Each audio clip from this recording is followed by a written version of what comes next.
नमस्कार, आप देख रहे हैं डीडी न्यूज। आपके साथ मैं हूं गौरव श्रीवास्तव। तो चलिए बुलेटिन की शुरुआत करते हैं और सबसे पहले नजर डालते हैं इस वक्त की हेडलाइंस पर। उपराष्ट्रपति चुनाव से पहले आज संसद परिसर में भाजपा सांसदों की कार्यशाला। 2 दिवसीय कार्यशाला में होंगे 4 सत्र। उपराष्ट्रपति चुनाव के लिए 9 सितंबर को होगी वोटिंग।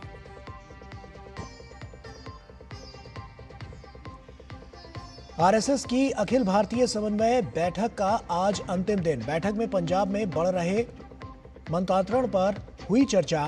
बंगाल में घुसपैठ को रोकने की अहमियत पर भी व्यक्त की गई चिंता। नीतीश कुमार ने मुख्यमंत्री महिला रोजगार योजना की जारी की निर्देशिका। महिलाओं को रोजगार शुरू करने के लिए दिए जाएंगे 10,000 रुपए। महिलाओं को आर्थिक रूप से सशक्त बनाने का लक्ष्य। पश्चिमी राजस्थान और गुजरात के लिए आज भारी बारिश का रेड अलर्ट। हिमाचल प्रदेश में मौसम साफ होने के कारण राहत बचाव कार्य में तेजी। और राजगीर में चल रहे एशिया कप हॉकी का फाइनल आज। भारत और दक्षिण कोरिया के बीच होगी खिताबी भिड़ंत।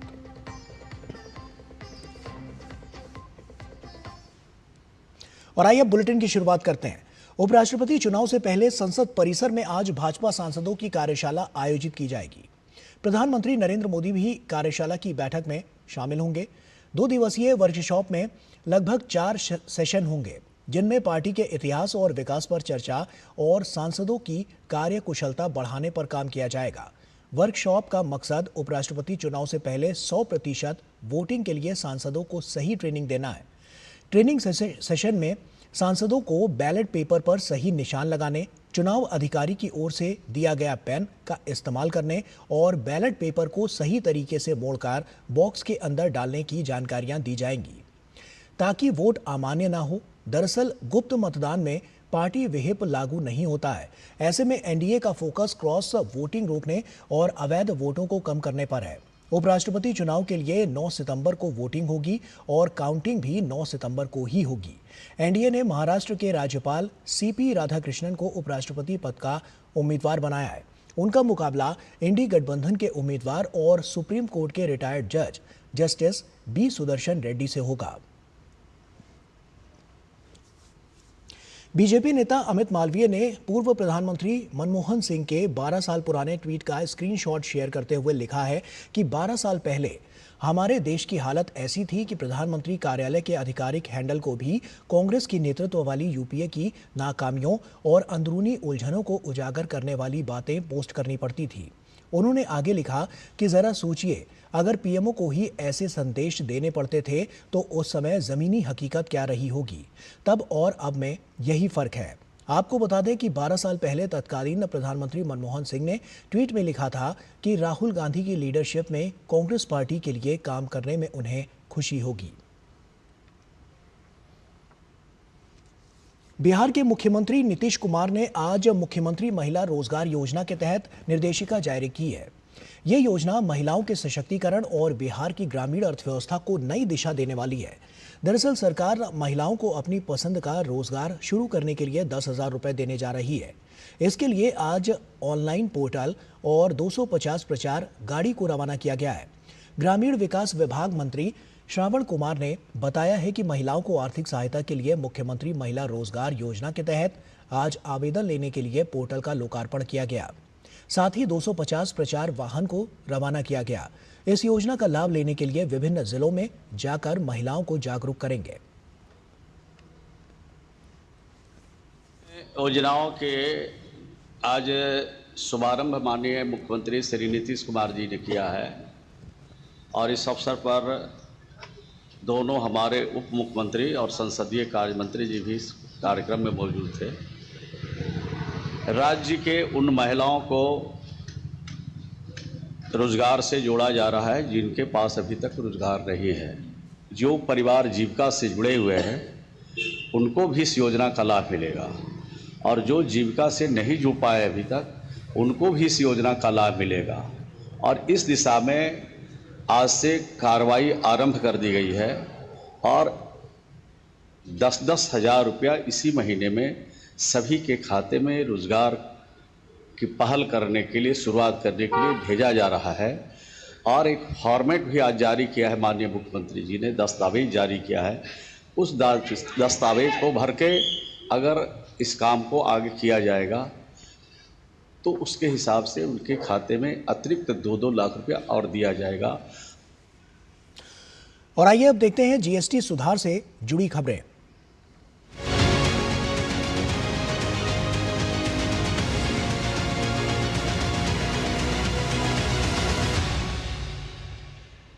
जीएसटी परिषद की 56वीं बैठक में केंद्रीय वित्त मंत्री निर्मला सीतारमण ने जीएसटी की 4 स्लैब वाली संरचना को समाप्त कर 2 स्लैब वाली सरल प्रणाली को मंजूरी दी है।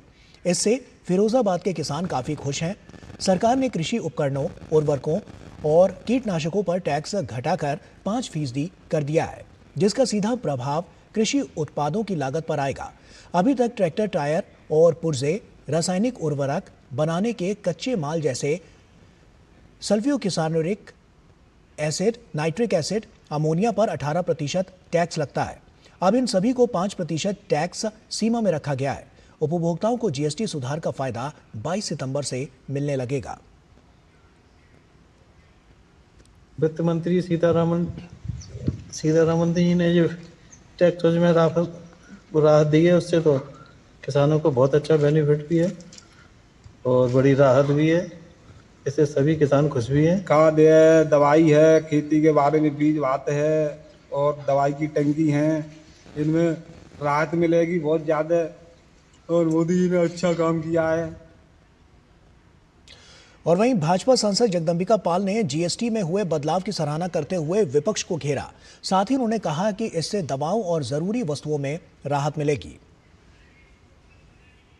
जीएसटी निश्चित तौर से पूरे देश में जिस तरह से प्रधानमंत्री ने एक रिफॉर्म दिया है, दवाओं में, एसेंशियल कमोडिटीज़ में, आम गरीब मध्यम लोगों के लिए जिस तरह से 2 स्लैब किया है और जीएसटी का रेट घटाया है, 0 कर दिया है, मेडिसिन पे कर दिया है, तो इससे निश्चित तौर से देश की इकोनॉमी भी बढ़ेगी, लोगों की क्रय शक्ति बढ़ेगी। क्यों? क्योंकि जब बचत होगी तो उससे परचेजिंग पावर बढ़ेगी।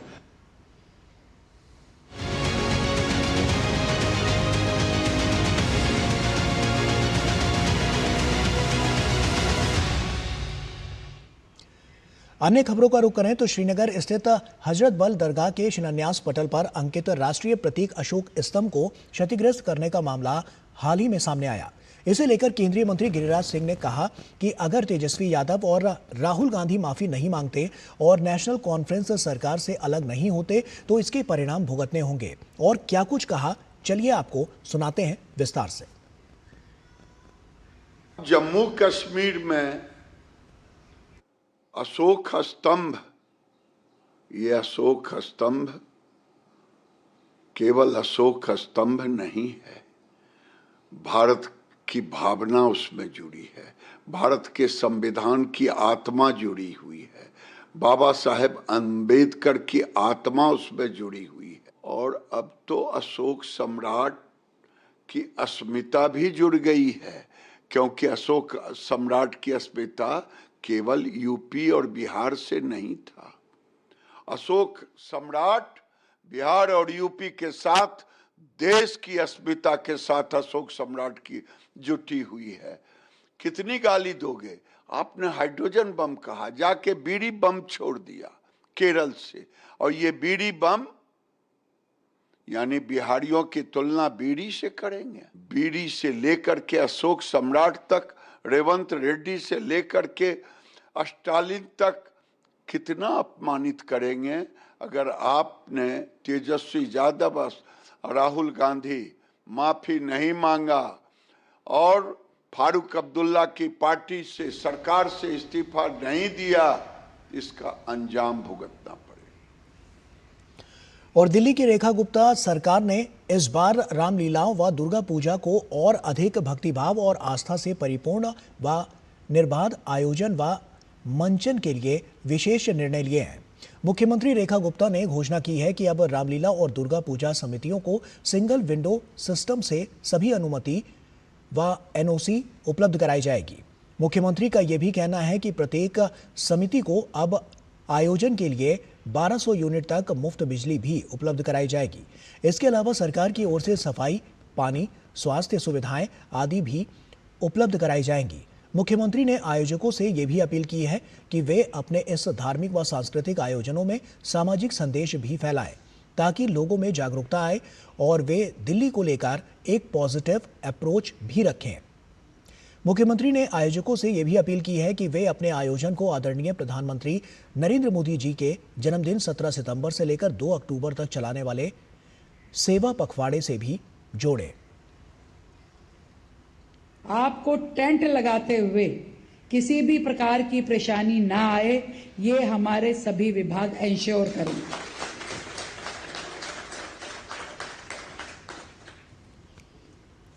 वहां पे कार्यक्रम करते हुए आपको निश्चित रूप में कुछ चीज़ों की जरूरत जरूर पड़ती होगी, जैसे कि वहां पे सैनिटेशन, सफाई व्यवस्था, फोगिंग, ये सारी की सारी व्यवस्थाएं आपको हमारा दिल्ली नगर निगम, हमारे जनप्रतिनिधि पूरी तरीके से मुहैया करवाएंगे।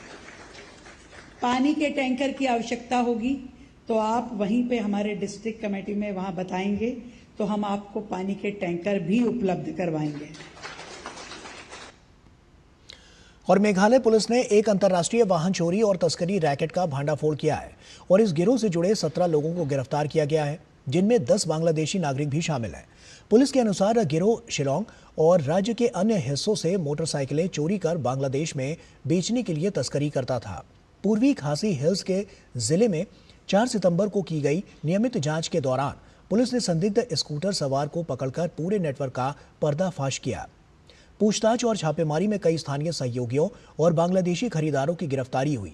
अधिकारियों ने बताया कि गिरफ्तार बांग्लादेशी सिलहट और हाबीगंज जिले के रहने वाले हैं। पुलिस ने इसे सीमा पार संगठित अपराध पर बड़ी सफलता बताया है और कहा कि मामले की जांच अभी जारी है। झारखंड के चाईबासा में सुरक्षा बलों के साथ मुठभेड़ में 10 लाख रुपए का इनामी माओवादी अमित हसदा उर्फ आपतन मारा गया है।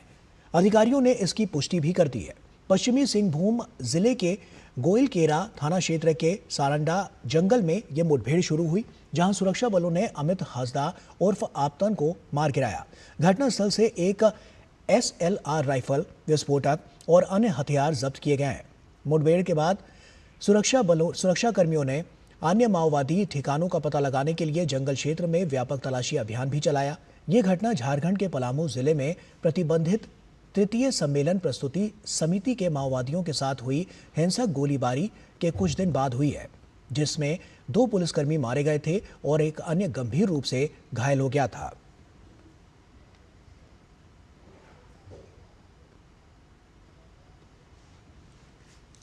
और वक्त यहां पर एक छोटी सी ब्रेक का हो गया है, जल्द हाजिर होता है।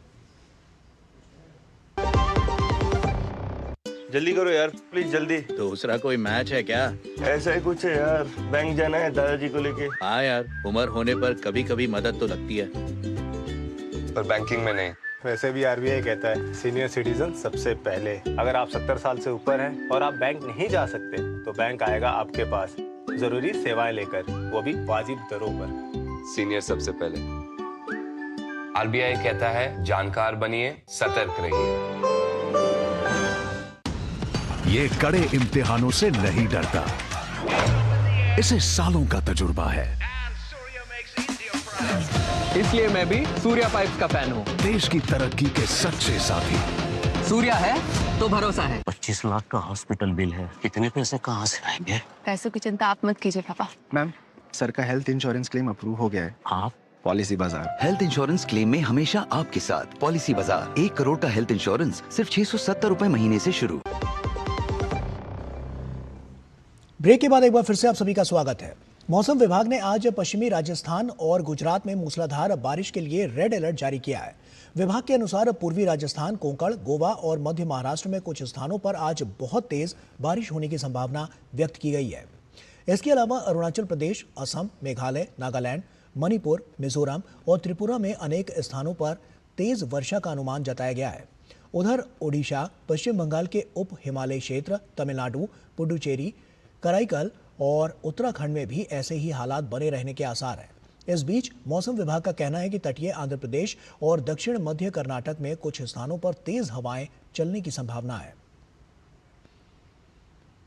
शिमला में कल से हो रहे बारिश और भूस्खलन के कारण शिमला ठियोग रोहडू नेशनल हाईवे 705 बंद है और लगातार हो रहे भूस्खलन की वजह से हाईवे पर लंबा जाम लग गया है, जिसके चलते करीब 400 वाहन रास्ते में फंस गए हैं, जिनमें सेब से भरे ट्रक और अन्य वाहन भी शामिल हैं। स्थानीय प्रशासन और पुलिस ने मौके पर पहुंचकर स्थिति का जायजा लिया है।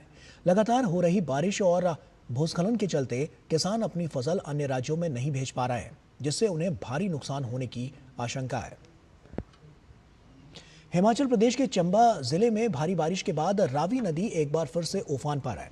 तेज बहाव के कारण चंबा नगर का मुख्य पुल क्षतिग्रस्त हो गया है, जिससे दोनों तरफ का संपर्क पूरी तरह से बाधित हो गया है। प्रशासन ने सुरक्षा को ध्यान में रखते हुए पुल पर आवाजाही पूरी तरह से बंद कर दी है। नदी किनारे बसे लोगों को सतर्क रहने और ऊंचाई वाले स्थानों पर जाने की सलाह दी गई है। वहीं आपदा प्रबंधन टीमें राहत और बचाव कार्य के लिए तैनात कर दी गई है। अचानक पुल के क्षतिग्रस्त होने से स्थानीय निवासियों को आवागमन और जरूरी वस्तुओं की आपूर्ति में कठिनाइयों का सामना करना पड़ रहा है। पंजाब में बाढ़ की स्थिति में कमी आई है, लेकिन पिछले 24 घंटे में अमृतसर और रूपनगर में 3 लोगों की मृत्यु हो गई। राज्य के 14 जिलों में बाढ़ से जुड़ी घटनाओं में अब तक 46 लोगों की मृत्यु हुई है, जबकि पठानकोट जिले में 3 व्यक्ति लापता हैं। वर्षा से प्रभावित गांव की संख्या बढ़कर 1996 हो गई है और करीब 3,87,000 लोगों पर इसका असर पड़ा है।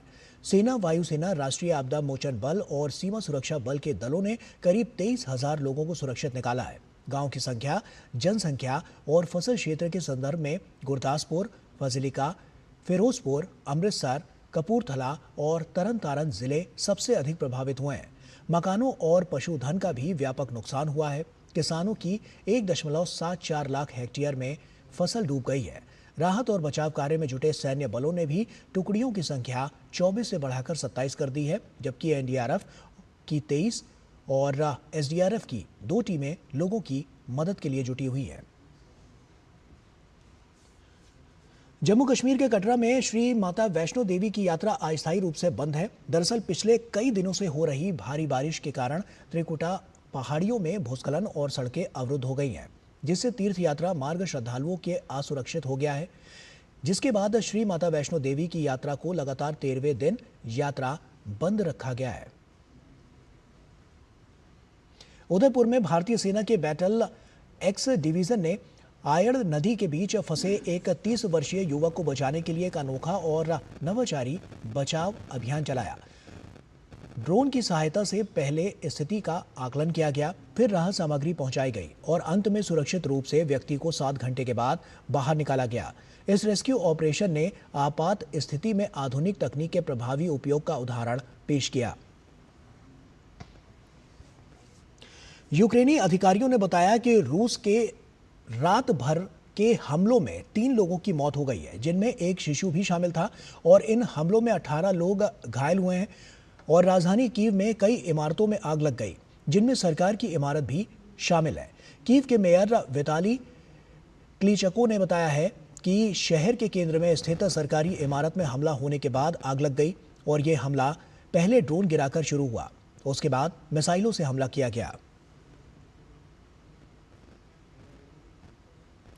जापान के प्रधानमंत्री शिगेरू इशिबा ने इस्तीफा देने का फैसला किया है। स्थानीय मीडिया ने आज ये जानकारी दी। ये फैसला उन्होंने उस समय लिया जब उनकी सत्तारूढ़ पार्टी के सदस्य ऊपरी सदन के चुनाव में बुरी हार के बाद नया नेतृत्व चुनने की मांग कर रहे हैं। पब्लिक ब्रॉडकास्टर NHK ने कहा है कि इशिबा ने पार्टी में विभाजन से बचने के लिए यह फैसला लिया। वहीं आसाही शिंबुन अखबार ने बताया है कि उन पर इस्तीफे की बढ़ती मांगों का दबाव वो झेल नहीं सके। आज साल का दूसरा और आखिरी चंद्र ग्रहण लगने जा रहा है। ये ग्रहण पूरे भारत में स्पष्ट रूप से दिखाई पड़ेगा।